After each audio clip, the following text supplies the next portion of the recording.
have to stand for the computer. Today we have up at the table is Davis Owens. And he's from Brightview. He's the manager over here for Brightview staff.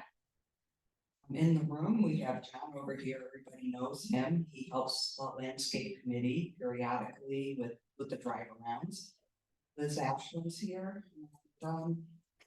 Anybody else I'm missing? I think so. Okay, I'm just gonna go over a couple little things. I just have a little listing of what Brightview Services offers during the for the year. And the ones that are in yellow are the ones we need to pay attention to as homeowners, because our timing is very close to when we get service also. Listed up there, the shrub pruning is twice a year. It's usually at the ends of that yellow line there, so spring and fall. And then also we have the pine needle application. And I put a question mark for the spring one because you will notice that this year, during the fall, we are not doing it in the common areas. So take a look at that. We will be looking at one-time application in the future, but it's kind of going to give us our experiment this year. Irrigation opening and closing is March and November. And those are the times when you want to put in your request to Brightview Services if you use them.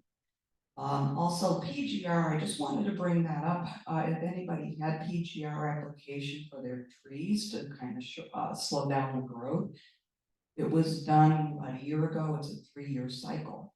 So it's not due until 2025. However, there may be some homeowners that did not do it last year, did not make any mention of it. One question I need to ask for Davis on that. PGRs are applied during fall time? Yeah, usually, yeah, like right there, October, November. But our tree care program that was doing the PGR applications, they're based out of Raleigh, and they are not in service anymore, so we cannot provide the PGR program anymore. So homeowners have to search for that on their own. Yeah, like Bartlett or Arborscapes, any tree care company can provide that. Thank you. Get on with our program.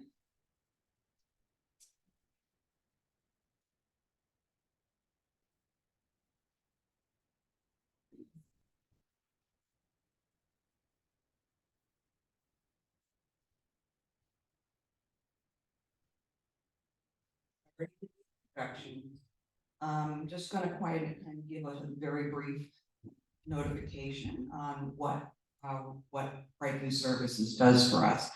We basically call that production landscaping. We have a lot of acreage equal to 32 football stadiums, which you've heard before. 2 years ago, the cost was over $1 million for our program, and it's a 3-year contract that we have. The acreage too, that's actually just the common area, is 40 acres. The entire property, including the homes, is 130 acres. I just wanted to mention for the homeowners that are here, some of the selected services, just a homeowner lots. The mowing program is 7 to 10 day cycle, depending on the weather. Some people have decided to do extra lawn mowing themselves on that. They offer spring trimming and weed applications. We have a weed tech that's here for the common areas. But if you have issues and you see your common areas are starting to encroach on your property, it's probably a good idea to start reporting through Brightview Connect. If you want to try to avoid some of those weeds and you're doing it in a timely manner, you can put in a request for that.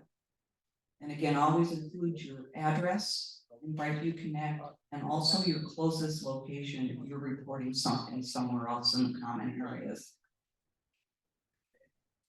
Okay, we're gonna open up the room to questions if anybody has any here. Just raise your hand and then mic.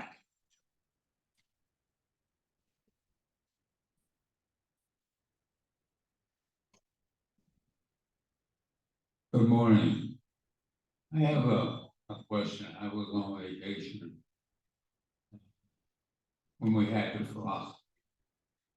And frost did all the azaleas in my front end. Now they are probably close to 4 foot high. So at least 1.5 foot, 2 foot has been damaged. Is there a reason why they didn't trim the dead stuff off of that?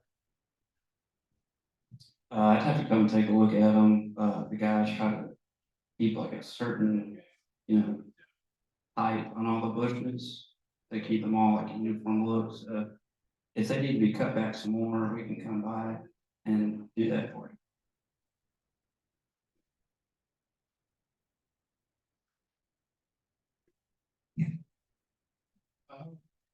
I'm Bill Davis, Quickie. When's the best time to trim back the grape myrtles? Late February? By Yeah. that time?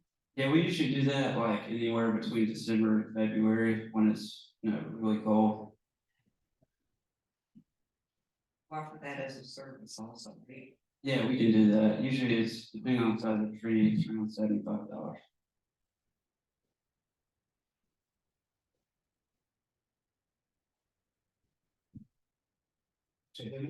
This question may not be appropriate here, but I have a large oak tree.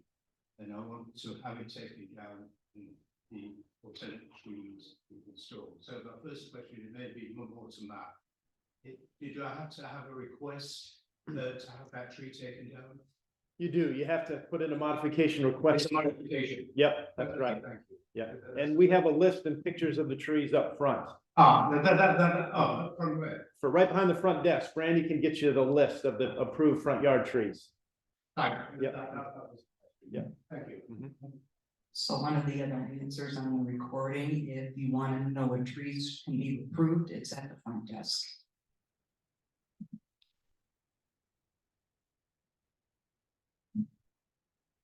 Hi, I'm Liz Ashley, and I serve on the landscape committee this year and last year, well, this year and next coming year. So, I have two things. One is an update and the other is a question. So the first update is that, we've been trying to use our budget as available to enhance our primary area, the amenity center, because that's where everybody, focus is that defines us more than anything else when you have to set your priorities. So there were dead bushes that were removed last year, and Davis and his crew filled those holes. Like, for instance, there were 6 compact hollies that were missing. Whoa, too close. 6 compact hollies were missing from one of the bike racks. So we relocated some of the compact hollies. There were 3 river birches that were really close to the building. 1 right out here at the store and 2 over by the pavilion. They were growing up into the gutters, so the trees didn't look very good, but also they were a maintenance nightmare for the gutters and the trees. And there were a couple of beds that were looking pretty tattered. One is right out here, and there are some new bushes, colorful small bushes that are low maintenance. And over outside the big window by the indoor pool, there's some new beautiful suntan dustrum and some small hydrangeas that would be spring summer.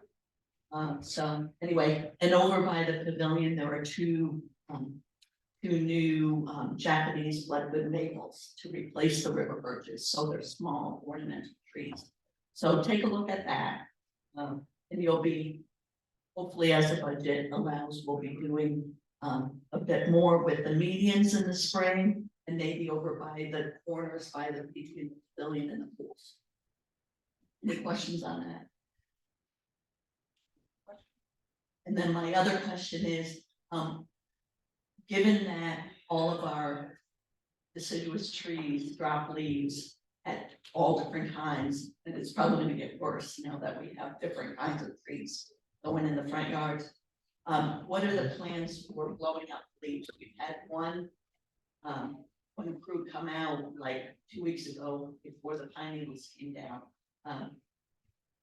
How many, additional leaf removals will there be this year? Per the contract, there's 2 to 3 leaf removals, so I think the guys today, they would have been in Village L or M on the first leaf removal. Obviously with the rain, that's pushing back. So once they finish all the way through Village O, there'll be an additional 2 more leaf removals, you know, through Village A through O. The, It just depends. so where, are they gonna be back to back? Yeah, they'll be doing leaf removals pretty much until the leaves are done falling. So the 3 leaves, so that's- then we'll start again at the beginning. Then Yeah, do it 3 times. yeah, Okay. it's just like a revolving cycle until the leaves are done. Usually, it's 2 to 3 leaf removals per the contract, but we always end up doing more than that anyway.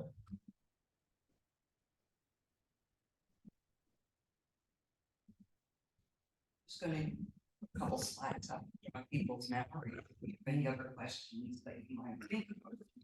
So there was a question that came in via email this morning, and they were asking about the grass should be cut more often, you know, than the 10 days or 7 to 10 days per the contract.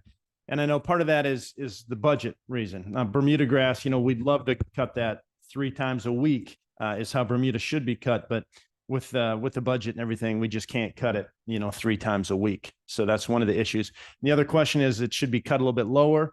Again, Bermuda should be cut a little tighter, a little lower, but with the topography we have out here with, you know, nothing's very level, laser level, these lots, we'd end up really scalping, you know, a lot of the yards if we really brought that mower down.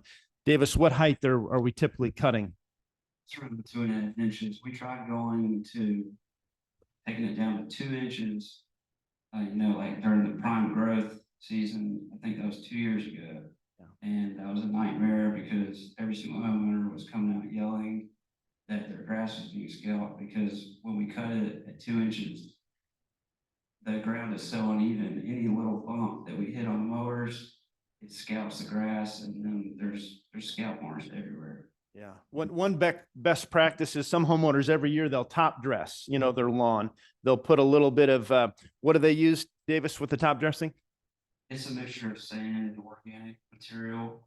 And then like a 1/4 inch every year will help you get it a little bit more level. Yeah, yeah, it takes time. I mean, you'd have to do it several years in a row for it to Yeah. really start to Yeah. get some level. Yeah. Gotcha. All right. Thank you.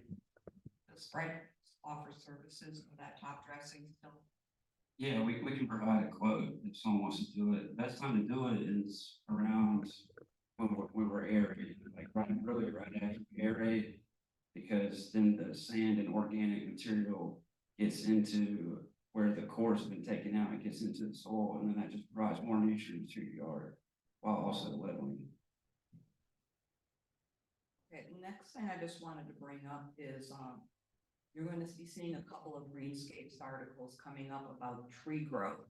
Some of the newer locations happen to have trees that are extending their lower branches a little bit farther out.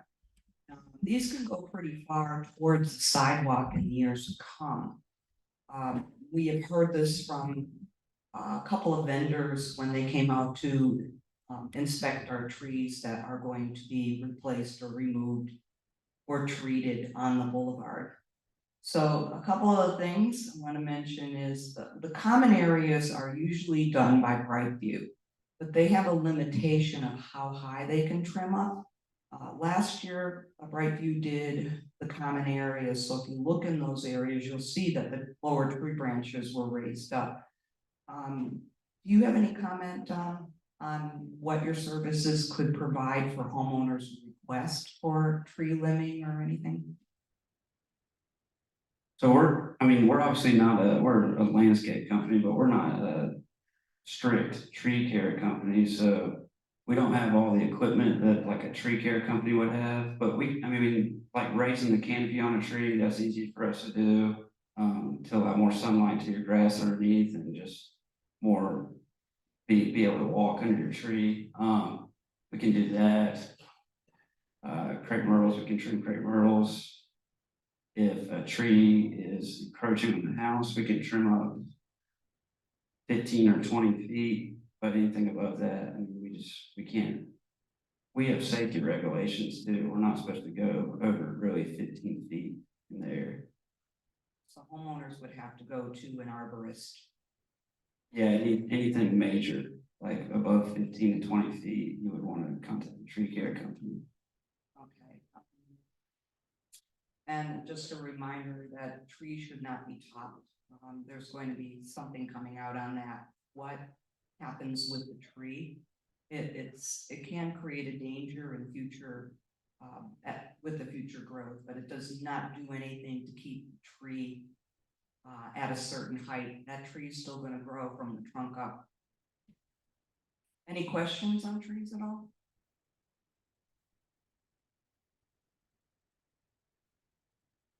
All right, so some quick announcements. The pine straw changing once a year in the common areas. Watch and see what happens with that. This will be a discussion in the future with the landscape committee and the board. Also, please report anything in the common areas to Brightview Connect. A lot of times around here, we see fire ant mounds and nobody called or contacts Brightview to say, hey, they're out here. And they sit for months and months, and this could be anywhere near the tennis courts or any of the bocce courts and pickleball courts. If nobody reports it, then it's not a problem, but it is a problem, it could be a problem. And then the leaf question already came up, so we'll let that go. Question, who's responsible for the fire ants that are along the sidewalk, on the inside of the sidewalk, directly across from like the dog park area? Sometimes you go by there, like I'll often ride with John on the tandem, and there'll be actually, he says, mounds of fire ant areas. Who's responsible for that? Are you talking about in the common area across from the dog park? Yes. Yeah, we treat them. We're always treating them, but we treat them after they come up, so we don't actually put anything out that prevents the mounds from appearing. But once they come up, then we do treat them. So basically getting back to what Mary Ann said, if you're a walker, and you identify these issues, Brightview might not and probably won't know a lot of the details. So like I went for a walk on Sunday and I saw a bunch of the pansies had been pulled out median, those freshly planted pansies, must have been deer. I put in a ticket. They might have seen it right away, but I saw it before they did, and put in a ticket, and the next morning they were replanted. So when you're out walking, take a photo and go home and put in a ticket, and it will really help to keep the common areas to top. In that case, is there something put over the flowers to keep the deer away from them? Or netting? Yeah. It could be, and we need to talk about that. Yeah, so about 30 days ago, about a month ago, I put out, it's called Deer Scrim.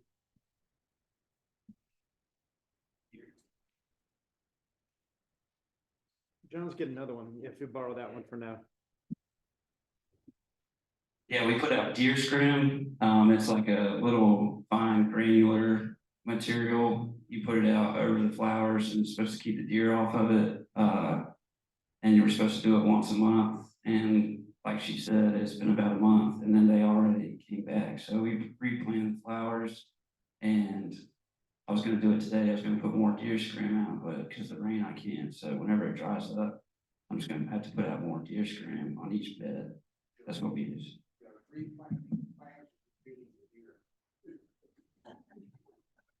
Yeah, They were in the street, so that's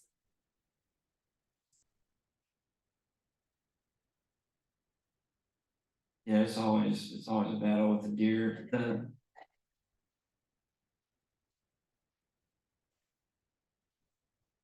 It works, it's just the deer, they love the flowers, it's always a battle with them. And well, I mean, we could look at doing netting, but that just, if you have something to do, I'd have to talk to Matt. I've never seen that. Yeah, this year they've been eating beds that they've never eaten in the past, which is kind of strange. I guess, And also.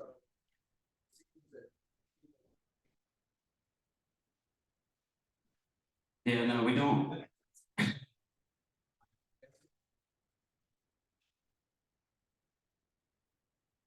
Oh, most of us have, I just found out someone didn't have fire ant beds. Most of us do have fire ant beds, and, we spray them. I was out in my backyard yesterday and I found 2 or 3 starter beds. Well, I'm right across the park there. It would take less time for me to go over there and spray one than to get it reported, and y'all have to come out and take care of it. Is that allowable on the common area? what do you think about that, Matt? I mean, that's, Yeah, I mean, you know, if it's close to your house and, yeah, I don't mind that, you know, that's fine. But the official answer is no. Official answer is no. In the common areas, but, Yeah, you know, you're not gonna get arrested if you Yeah. go across the sidewalk.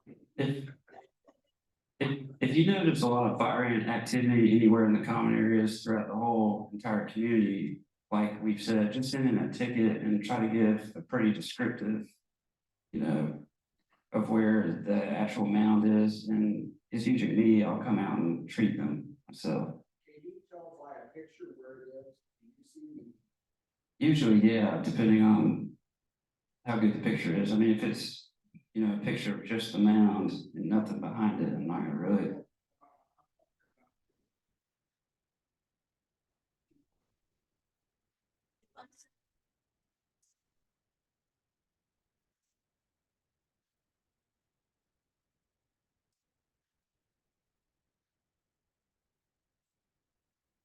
No, I mean, if it's just like, you know, there's a fire ant mound, near the Harvest Valley street sign. You know, you could just say something like that.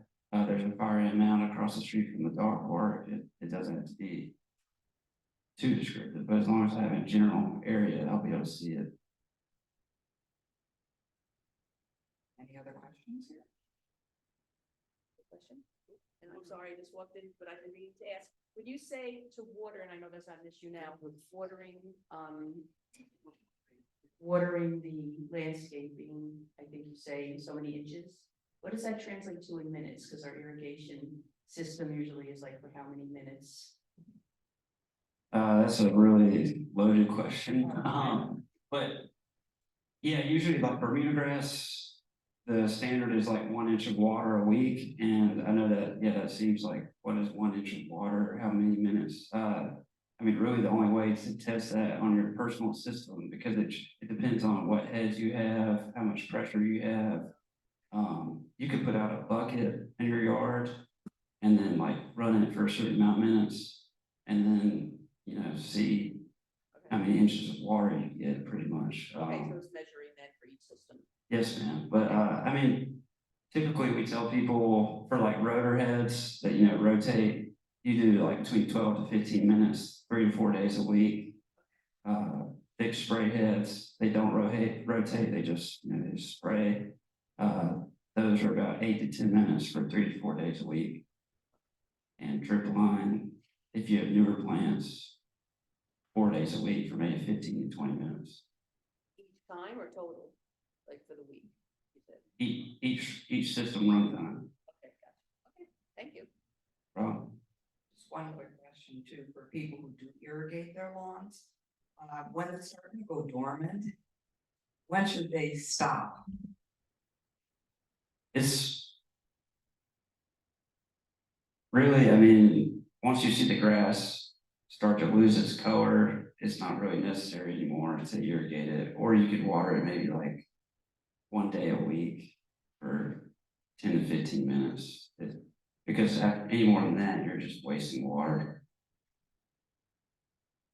And then in the spring, I don't know if that's my mic or,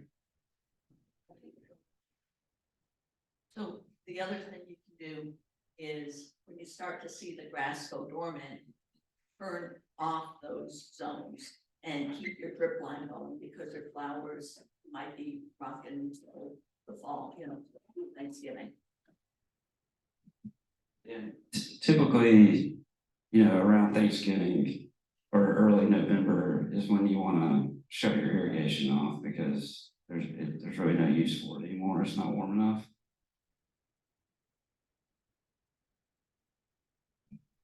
If there's no more questions, I think we're about set. Last call. All right, thanks for showing up today.